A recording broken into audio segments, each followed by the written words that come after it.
Baik, bismillahirrahmanirrahim. Assalamualaikum warahmatullahi wabarakatuh, teman-teman. Ya, ini kondisi pancaroba ya. Pancaroba itu apa? Peralihan musim.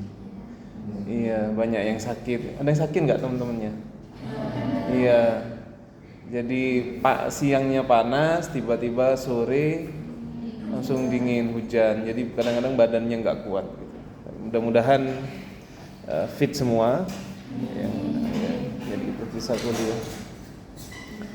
Baik, sebelum kita lanjut materi, saya ingin coba Mbak siapa namanya? Ya, coba nomor 1 jawabannya dibaca. Anda yang tadi sudah mengerjakan.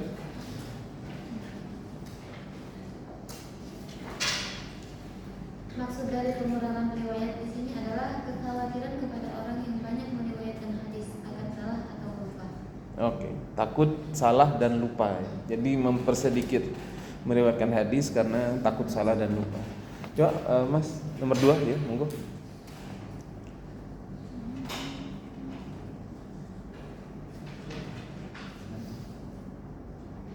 Mengapa para sahabat berhati-hati dalam menyampaikan hadis? Ya. Karena para sahabat berhati-hati dalam menyampaikan hadis dikarenakan para sahabat itu takut akan tercampurnya hadis dalam Al-Quran, dan juga para sahabat membandingkan setiap hadis yang mereka terima dengan nas dan kaidah agama.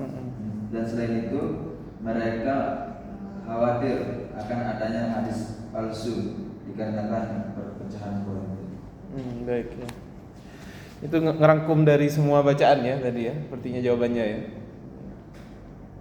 Baik, ya. Kemarin kita sudah kuliah tapi online ya.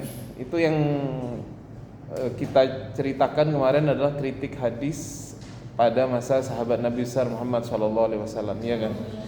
Baik, jadi pada masa Nabi kritik hadis itu dilakukan dengan cara konfirmasi langsung kepada beliau karena Nabi Muhammad masih hidup, seperti yang terjadi kepada sahabat Umar ibn Khattab.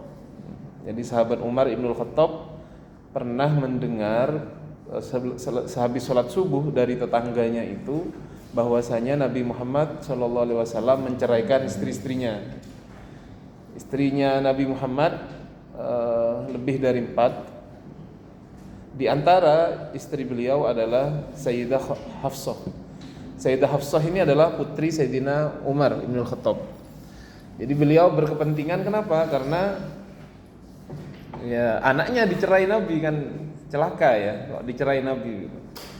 Akhirnya mendengar berita dari tetangganya itu, Sayyidina Umar langsung konfirmasi kepada Nabi. Dicarilah Nabi Muhammad SAW, kemudian menemui beliau dan ditanya, "Ya Nabi, apakah Anda menceraikan istri-istri Anda?" "Tidak, saya hanya mendiamkan mereka." Ada istilah dalam fikih namanya ila.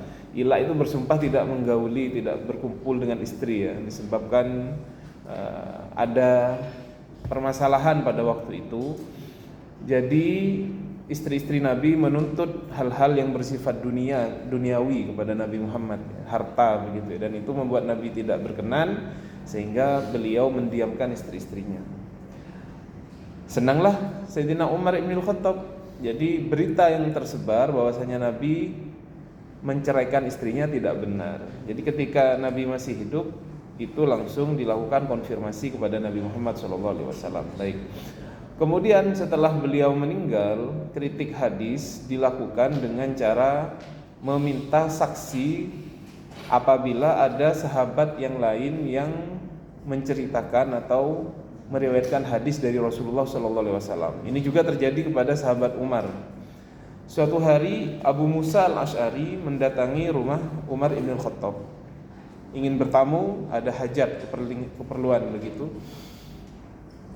Setelah minta izin 3 kali, tidak dibukakan pintu oleh Sayyidina Umar, Abu Musa al-Ash'ari langsung pergi. Kemudian ditanya oleh Sayyidina Umar, pada waktu itu ada di dalam rumah, tapi beliau belum sempat buka pintu. Beliau kan terkenal ketegasannya, kekerasannya begitu ya teman-teman. Sehingga beliau ya ini kok ada tamu, sudah ketok pintu, tiba-tiba pergi. Ya mungkin sedikit marah lah beliau. Akhirnya dikejarlah Abu Musa al-Asy'ari, kemudian ditanya, kenapa engkau tadi sudah mau masuk ke rumahku tapi nggak jadi? Karena Abu Musa bilang, saya mendengar Rasulullah SAW bersabda, barang siapa yang minta izin untuk masuk rumahnya orang, bertamu, dia minta izin 3 kali, tidak dibukakan pintu, maka hendaklah dia pergi. Katanya Sayyidina Umar, saya nggak pernah dengar Rasulullah hadis ini. Langsung diancam oleh Sayyidina Umar, awas ya, kalau kamu tidak bisa mendatangkan saksi lain yang mendengar hadis itu dari Rasulullah, awas kamu. Diancam oleh Sayyidina Umar. Akhirnya di dalam riwayat itu sampai pucat wajahnya Abu Musa al-Asy'ari, mencari sahabat yang lain. Ancamannya Sayyidina Umar itu gak main-main teman-teman.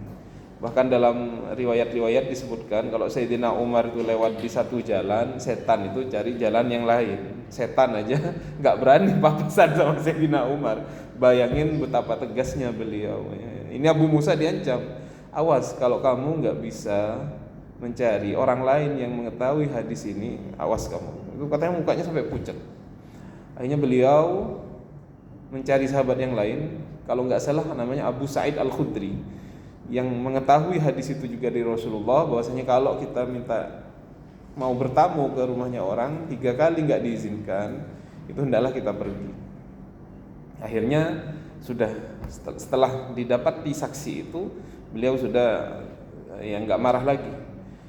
Di suatu kesempatan Sayyidina Umar itu pernah akhirnya bertemu lagi dengan Abu Musa ya, karena mungkin takut ada kesalahpahaman. Sayyidina Umar bilang begini, wahai Abu Musa, saya bukan meragukan kejujuran kamu, tapi saya takut hadis-hadis Rasulullah SAW itu dijadikan mainan. Orang bermain-main dengan hadis Nabi.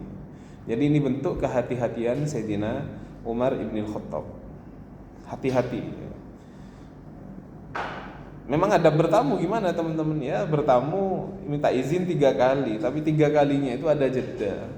Bukan kalian tok tok tok tok, assalamualaikum, nggak langsung jawab assalamualaikum, langsung nggak jawab assalamualaikum. Itu tamunya yang di dalam pusing itu kalau ada tamu seperti itu.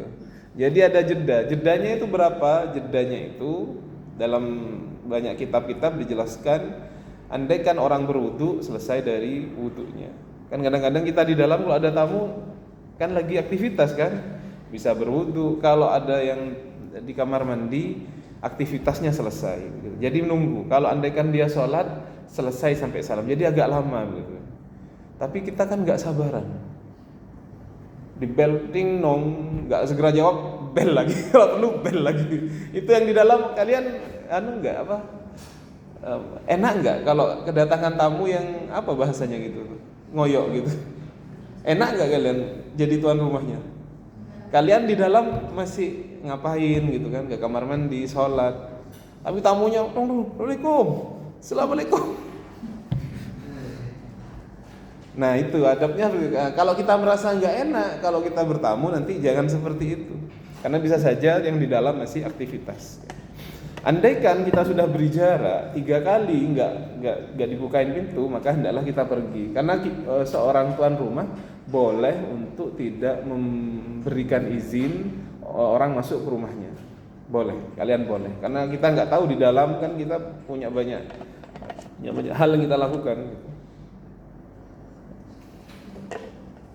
Baik, kalau zaman sahabat itu melakukan apa namanya tadi? Meminta saksi ya. Apa bahasa sekarang meminta saksi itu?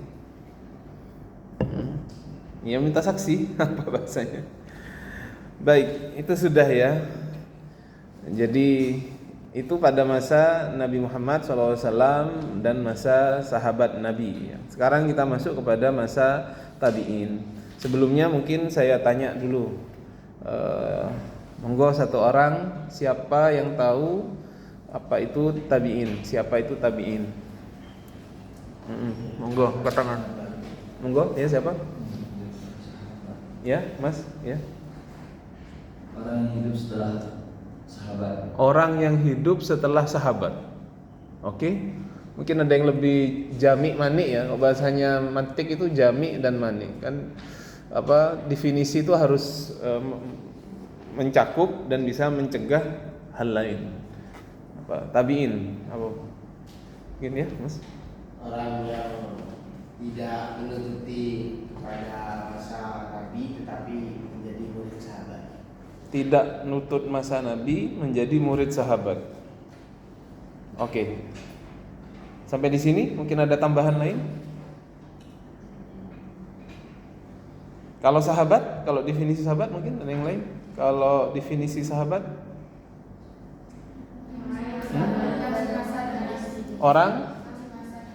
Orang yang semasa saja. Abu Jahal? Orang yang muslim. Orang Indonesia, kerajaan Majapahit semasa dengan Nabi? Orang yang menemani Rasulullah dalam penerimaan wahyu. Penerima wahyu Abu Bakar berarti. Yang lain.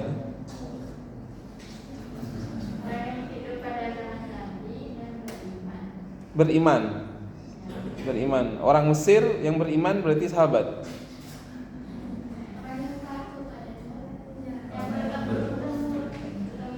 Bertemu Nabi. Bertemunya itu harus bagaimana? Bertemunya itu harus bertemu langsung atau ada syarat-syaratnya?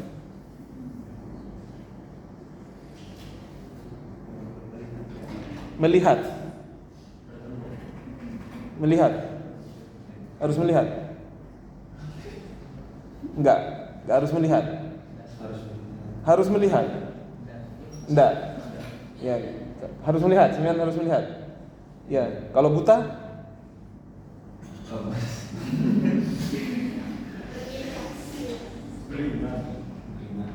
Beriman. Ya.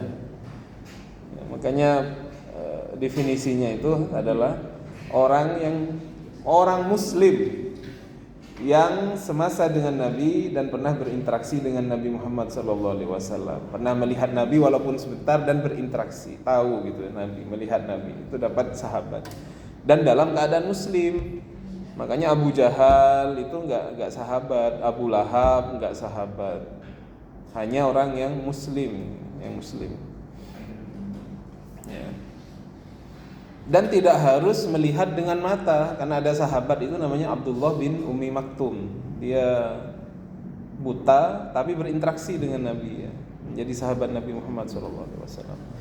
Nah, kalau itu sahabat, berarti tabi'in itu adalah orang yang tidak nutut kepada Nabi tetapi menjadi muridnya, berinteraksi dengan tabi'in, berinteraksi dengan sahabat ya. Dan orang muslim juga tentunya tabi'in. Nanti ada beberapa nama tabi'in di sini, teman-teman. Baik, tadi sudah kita bahas bahwasanya benih kritik hadis sudah muncul sejak masa Nabi dan masa para sahabat. Bisa dibaca ya, kekecilan. Bisa dibaca. Tadi saya pakai Microsoft, tapi nggak bisa tampil di situ. Kenapa ya? Kalau saya pakai PowerPoint baru tampil. Tadi waktu saya pakai Microsoft Word itu yang tampil hanya desktop saya. Ada yang pandai komputer.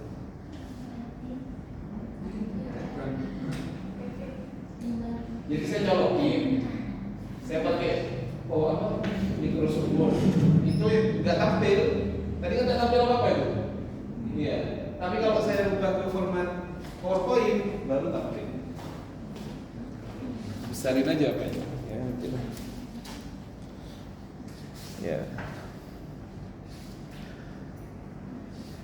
Ya, kita sudah tahu tadi kisah Abu Bakar. Belum ya kisahnya Abu Bakar ya. Kisahnya Abu Bakar itu beliau didatangi seorang nenek meminta jatah warisan yang 1/6. Nenek itu dapat jatah warisan 1/6.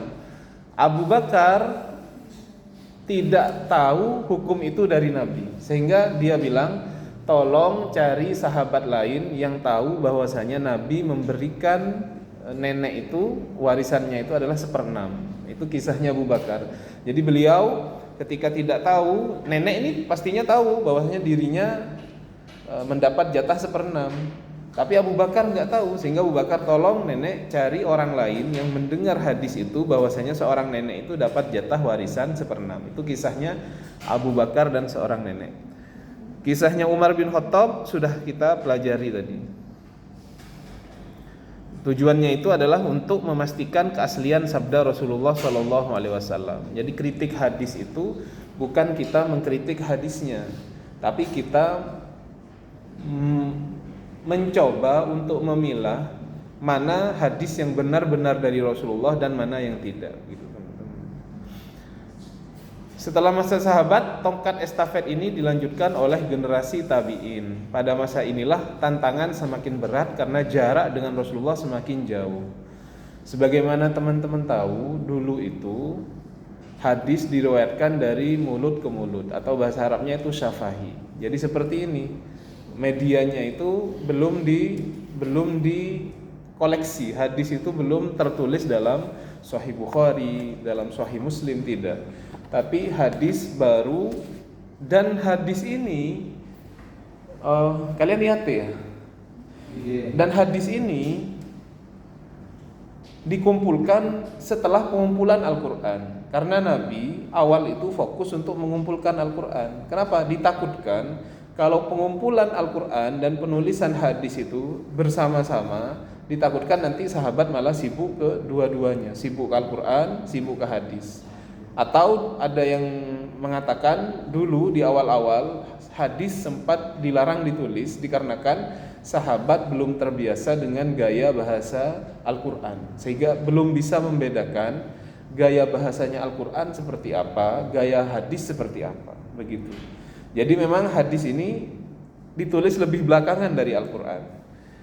Apalagi di generasi tabi'in sudah jaraknya semakin jauh dari Nabi Muhammad SAW, sehingga kan rawan, namanya dari mulut ke mulut itu kan rawan terjadi periwayatan yang tidak sesuai dengan teks yang disampaikan oleh Nabi, atau yang kita kenal dengan riwayah bil makna. Paham riwayah bil makna?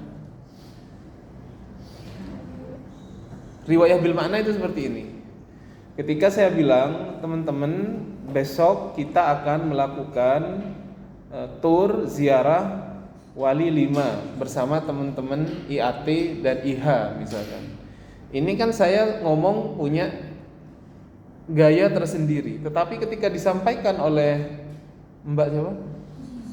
Mbak Aziza, mungkin gaya bahasanya sudah dirubah, tidak tekstual seperti yang saya ucapkan, iya kan? Mbak Aziza ketika bilang ke teman-temannya gimana bahasanya?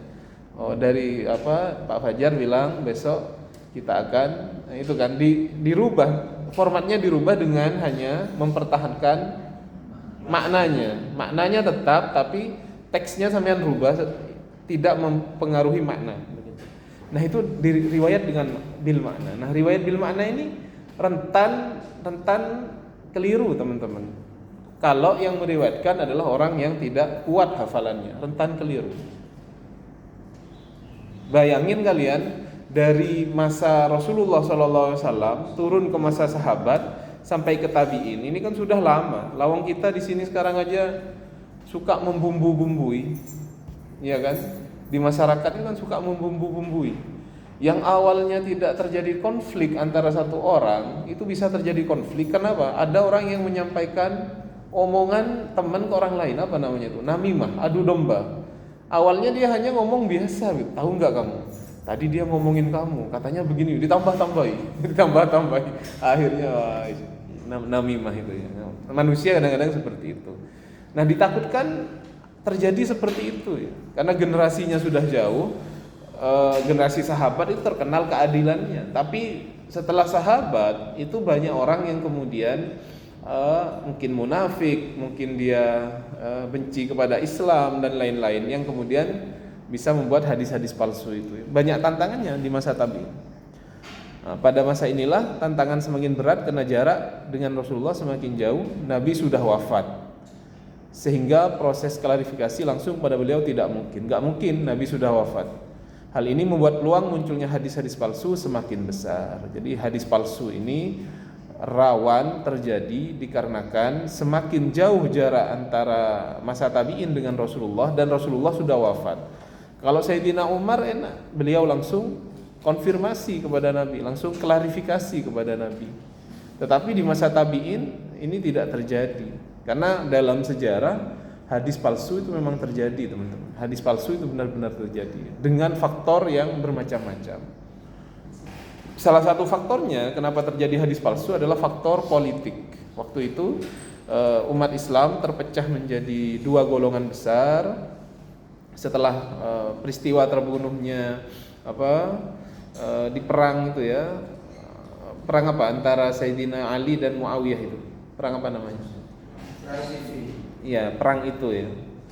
Sehingga pendukungnya Sayyidina Ali nanti menjadi kelompok Syiah itu. Kemudian orang yang menganggap peristiwa tahkim dalam perang itu adalah sesuatu yang bukan berasal dari Allah, menjadi kelompok yang kita sebut dengan Khawarij, yang mengkafirkan semua kelompok di luar mereka. Itu terjadi. Sehingga ada kontestasi antara Syiah pada waktu itu, kelompok yang pro Sayyidina Ali dan kelompoknya Muawiyah pada waktu itu. Misalkan ada hadis palsu dari kelompok Syiah ya, apabila engkau bertemu dengan Muawiyah maka bunuhlah. Yang bahasa Arabnya idza laqitumul Muawiyah faqtuluhu. Ini katanya berasal dari Nabi. Tapi Nabi enggak pernah bilang seperti itu. Jadi faktor politik menyebabkan beberapa kelompok membuat hadis-hadis politik, hadis-hadis palsu untuk kepentingan mereka sendiri. Nabi Muhammad SAW pernah bilang begini, Suddul abwaba kulluha illa babu Abu Bakar. Jadi di masjidnya Nabi itu ada beberapa pintu.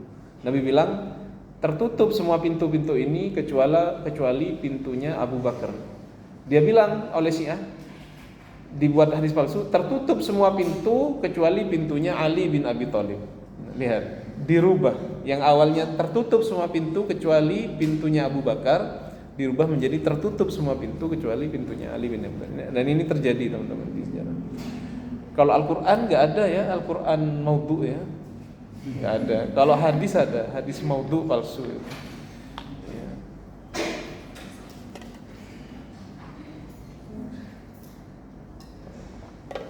Yang ada itu kalau Al-Quran itu adalah orang yang mengaku nabi, namanya Musailamah Al-Kadzab. Nanti diperangi sama sahabat, itu namanya perang Yamamah. Musailamah Al-Kadzab ini bilang saya dapat wahyu dari Jibril dan saya punya Al-Quran. Didatangi sama orang, ya Musailamah, coba bacakan. Kalau Nabi Muhammad punya Al-Quran, kamu punya wahyu? Punya, coba bacakan. Baik. Dia baca al-filu mal-fil, katanya. Wa ma adraka mal-fil, lahu unfun tawil wa dhailun qasir. Tahu artinya? Al-filu mal-fil. Al-fil gajah. Mal-fil, apa itu gajah? Wa ma adraka mal-fil. Tahukah kamu apa itu gajah? Lahu unfun tawil, dia punya hidung yang panjang. Wa dhailun qasir, punya ekor yang pendek. Al-Qur'annya Musailamah, ini kaget yang dengarkan.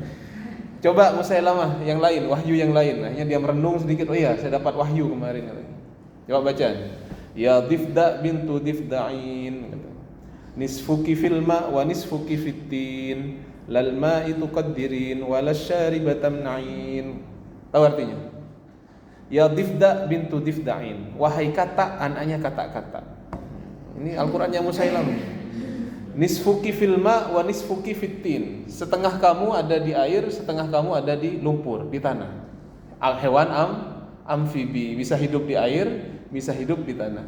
Lal ma'a tuqaddirin, wahai kata, kamu tidak pernah mengotori air. Walasyariba tamna'in, kamu tidak pernah mencegah orang untuk minum. Bagus ya Al-Qur'annya Musailamah ya. Ada yang mau buat Al-Qur'an sendiri seperti Musailamah di sini?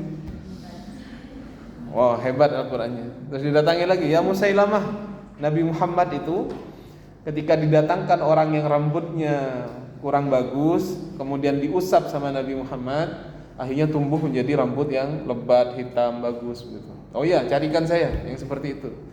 Dicarikan orang rambutnya agak masih ada sedikit-sedikit gitu ya, diusap, baca mantra dia diusap. Apa yang terjadi? Langsung botak. Barokahnya Musailamah al-Kadzdzab, 7 keturunan botak semua. Ya, ini terjadi. Musailamah al-Kadzdzab terbunuh di perang Yamamah. Siapa yang membunuh Musailamah al-Kadzdzab? Yang membunuh adalah Wahsy. Wahsy adalah yang membunuh Sayyidina Hamzah. Jadi Sayyidina Hamzah ini terbunuh di perang Uhud. Kemudian ngeri sekali. Hindun kemudian hidungnya dipotong, telinganya enggak kayak manusia gitu. Apa ini? Dadanya dibelah, terus diambil itu hatinya apa jantungnya dikunyah sama Hindun. Hindun ini keluarganya meninggal semua di perang Badar. Dendam sama Sayyidina Hamzah. Dimakan tapi mau ditelan, dibuat atos katanya itu. Dibuat kayak karet, akhirnya dimuntahkan sama Hindun. Tapi akhirnya masuk Islam Hamzah ini. Tapi ketika masuk Islam, Nabi itu enggak berkenan. Wahai Wahsy, ya alhamdulillah kamu sudah masuk Islam. Saya maafkan, tapi tolong jangan sering-sering ketemu saya. Nabi masih sedih. Saya bisa memaafkan tapi tidak lupa. Kan gitu sekarang anak sekarang gimana? Iya saya maafkan, tapi saya nggak akan lupa. Gitu. Ya gitu Nabi. Jangan ketemu saya wahai Wahsy. Jangan sering-sering ketemu saya. Wahsy merasa nggak enak karena sudah membunuh orang yang paling dicintai oleh Rasulullah, yaitu Hamzah bin Abdul Muthalib, paman beliau. Dia berjanji, saya akan membunuh orang yang paling dibenci di Islam. Akhirnya dia yang berhasil membunuh Musailamah al-Kadzdzab di perang Yamamah. Namanya Wahsy. Budak kulit hitam ketika perang Uhud itu tidak berperang, tidak membunuh sahabat siapa saja. Dia ahli melempar tombak dari jauh. Ngelihat Sayyidina Hamzah sudah membabat habisnya. Kalau mau tanding langsung pakai pedang sama Sayyidina Hamzah itu pasti kalah. Lalu Sayyidina Hamzah itu apa? Berburunya apa? Kalau anak sekarang berburu apa? Burung ya kan. Atau paling enggak di rumah saya itu berburu biawak gitu kan. Ada lah anak-anak sekarang. Sayyidina Hamzah apa berburu? Berburu singa. Bawa apa? Panah berburu singa. Kuat sekali, disebut Asadullah ya. Singanya Allah. Siapa berani sama Sayyidina Hamzah? Gak berani. Ya. Akhirnya Wahsy ini dari jauh sudah membidik Sayyidina Hamzah ketika berperang, ngambil tombaknya, langsung karena dia memang pelempar jitu, dilemparkan sama dia, langsung tertusuk ke Sayyidina Hamzah, langsung tembus katanya di sejarah, tembus perutnya, tembus. Tersungkur Sayyidina Hamzah, meninggal beliau. Nah itu setelah itu terjadilah tadi itu. Jadi kan orang Mekah pada waktu itu sangat benci kekalahan di perang Badar. Itu orang-orang Muslim yang terbunuh di perang Uhud itu dimutilasi, dipotong kemaluannya, dipotong hidungnya, dipotong telinganya, dibelah perutnya. Jadi kejam sekali yang dilakukan orang Mekah di perang Uhud itu. Termasuk yang menjadi korban adalah Hamzah bin Abdul Muthalib. Nah itu sampai ke perang Uhud ini gimana tadi ceritanya? Wahsy ya. Ya itulah. Baik. Sampai jam berapa ini, Mas Ali? Sekarang jam berapa? Iya. Baik. Ini adalah para tokoh-tokoh sahabat yang terkenal menjadi orang yang ahli dibilang hadis ya. Ini pertama Sa'id bin Musayyab, ada yang membaca Sa'id bin Musayyib karena memang tulisan Arab itu kan enggak ada harokatnya. Kalian baca Sa'id bin Musayyab, Sa'id bin Musayyib. Tapi kalau punya tetangga jangan dirubah-rubah. Ada namanya tetangga itu Pak Musayyib. Saya cari siapa? Pak Musayyab, jangan. Iya katanya Ustaz itu boleh baca Musayyab, boleh Musayyib. Enggak, kalau namanya orang sudah Musayyib. Tapi ini Sa'id bin Musayyib atau Musayyab ini ya karena memang teks hadis itu kadang-kadang atau teks sejarah tulisan orang Arab gak ada harokatnya. Kemudian Ibnu Sirin ini juga seorang tabi'in yang menjadi tokoh dalam bidang ilmu hadis. Sa'id bin Jubair, Hasan al-Basri ya. Ibnu Syihab az-Zuhri. Nah, Ibnu Syihab az-Zuhri ini termasuk orang yang punya andil besar di dalam pengumpulan hadis Nabi Muhammad SAW. Beliau adalah orang yang di SK, mendapatkan SK dari Khalifah Umar bin Abdul Aziz. Pada tahun 99 Hijriah itu banyak sekali penghafal hadis Rasulullah SAW itu meninggal dunia. Dahulu belum ada perintah dari Khalifah untuk mengumpulkan hadis-hadis Rasulullah. Kapan hadis Rasulullah itu dikumpulkan? Pada masa pertama kali ya, atas perintah Khalifah. Walaupun sahabat itu sudah punya catatan teman-teman, tapi inisiatif pribadi. Ketika kalian di sini kan nggak saya suruh, ada sebagian mencatat kan dari perkuliahan kita. Inisiatif pribadi. Baru ketika masanya Umar bin Abdul Aziz yang kemudian dimasukkan oleh sejarawan sebagai khalifah yang jujur nomor 5. Jadi al-khulafa al-arba'ah itu adalah al-khulafa ar-rasyidun. Abu Bakar, Umar, Utsman, Ali, yang termasuk jujur setelahnya adalah Umar bin Abdul Aziz. Selain itu, penguasa dinasti Umayyah banyak yang kemudian melakukan kezaliman-kezaliman. Ada yang otoriter, ada yang zalim dan lain-lain. Tapi dia hanya berkuasa 2 tahun. Karena beliau tidak memberikan kesempatan kepada sahabat-sahabatnya atau keluarganya untuk melakukan korupsi, sehingga dibenci oleh keluarganya. Saya mendengar bahwasanya ada sejarawan bilang bahwasanya Umar bin Abdul Aziz meninggalnya diracun gara-gara tidak memberikan akses ekonomi kepada keluarganya. Kan enak ya, jadi keluarga khalifah kan enak, jadikan gubernur, kasih proyek makan bergizi gratis ya, ayam beli seminggu yang lalu dimasak keracunan semua kan gitu kan, wallahu a'lam. Jadi ya itu akhirnya Umar bin Abdul Aziz dibenci, dibunuh. 2 tahun beliau, tetapi selama 2 tahun itu barokah, termasuk membuat SK surat keputusan menunjuk Ibnu Syihab Az-Zuhri menjadi ketua panitia pengumpulan hadis-hadis Rasulullah. Bagaimana?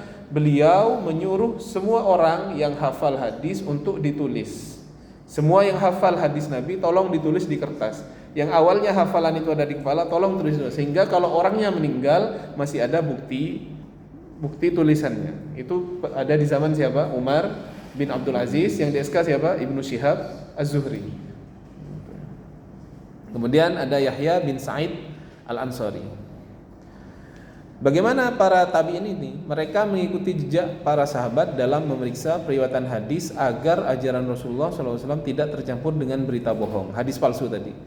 Pada periode ini ilmu kritik hadis mulai membentuk kaidah-kaidah dasar walaupun belum dibukukan secara sistematis.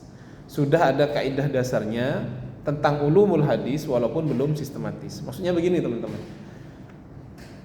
Mbak siapa? Azizah terkenal hafalannya bagus. Secara pribadi Anda tidak disebut adil dalam ilmu hadis. Dibandingkan contoh Mbak ya, nggak apa-apa ya. Misalkan Mbak siapa? Mbak Mia, mohon maaf contoh ya, hafalannya kurang bagus begitu ya. Hafalannya kurang bagus. Nah, di masa tabi'in ini sudah bisa mengambil begitu, artinya sudah ada embrio-embrio. Saya hanya ngambil hadis dari siapa ini? Azizah daripada Mia, karena dia hafalannya bagus begitu. Tapi belum dibuat kaidah yang baku. Sudah mulai seperti itu, mengambil dari orang yang hafalannya bagus, yang secara akidah tidak bermasalah, keadilannya tidak bermasalah gitu. Prinsip-prinsipnya sudah dipraktikkan dalam penyelesaian hadis. Jadi sudah dicari orang-orang yang hafalannya bagus, keadilannya bagus, tapi belum terbukukan seperti sekarang.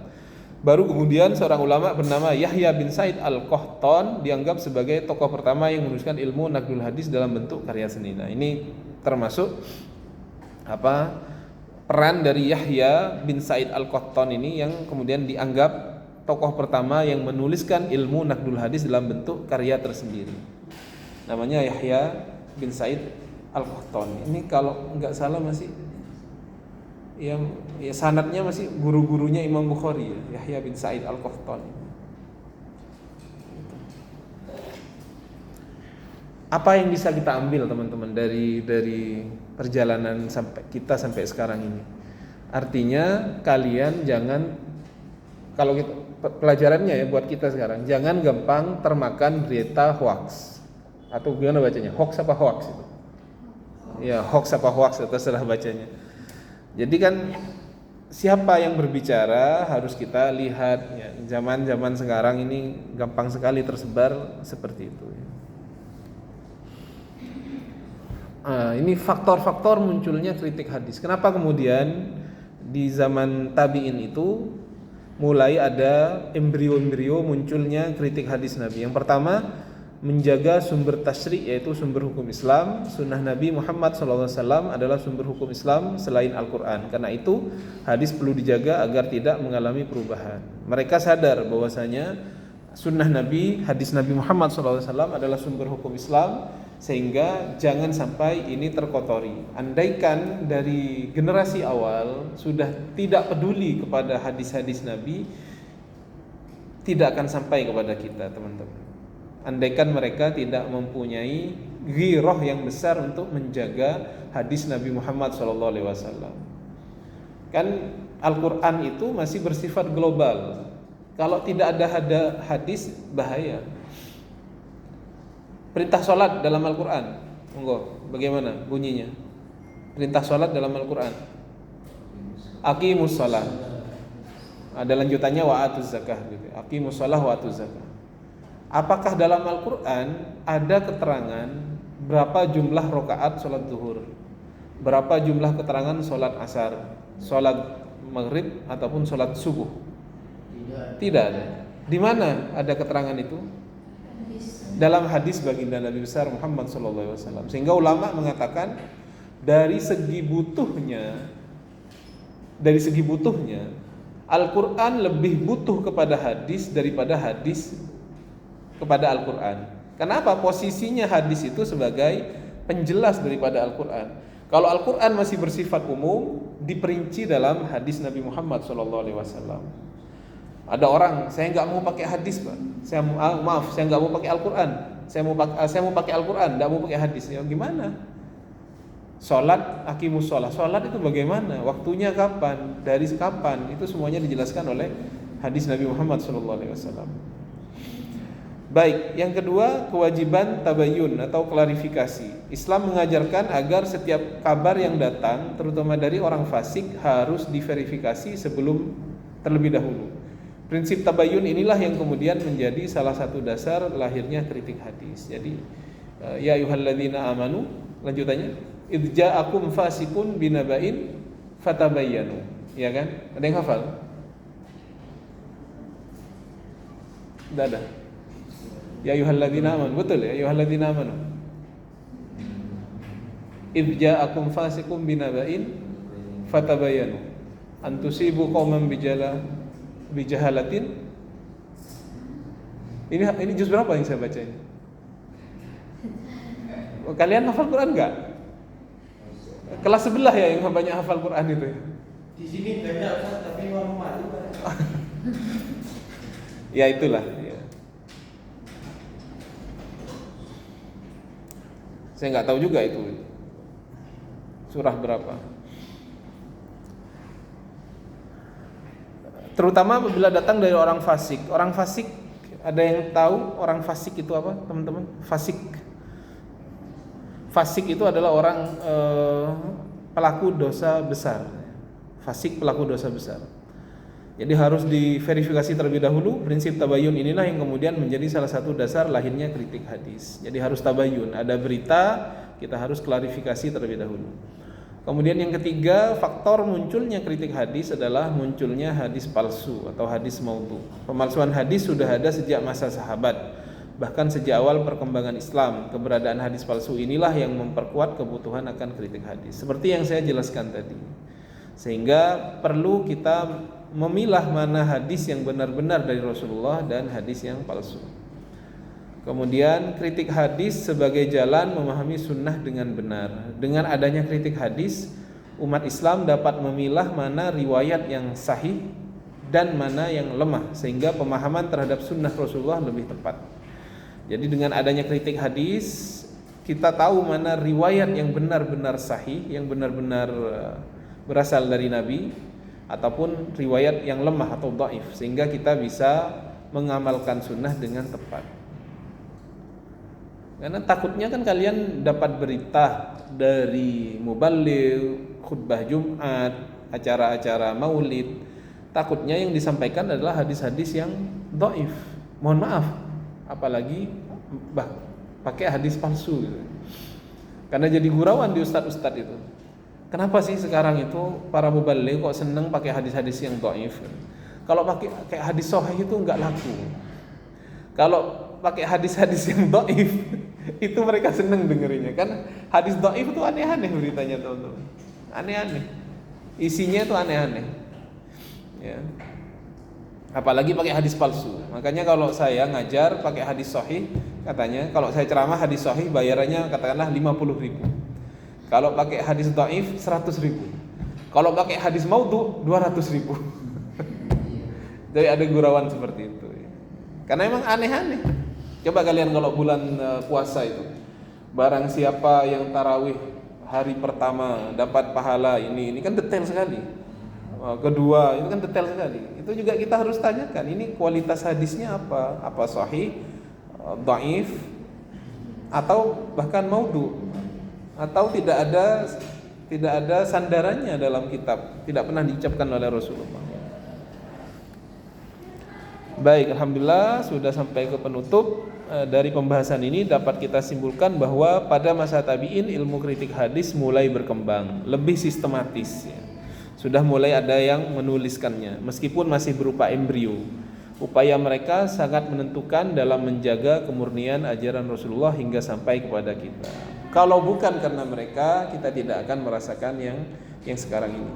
Semoga kajian ini menambah pemahaman kita pentingnya ilmu kritik hadis dalam menjaga warisan Rasulullah SAW. Selesai. Sekarang tanya jawab, monggo. Kalau ada yang ditanyakan.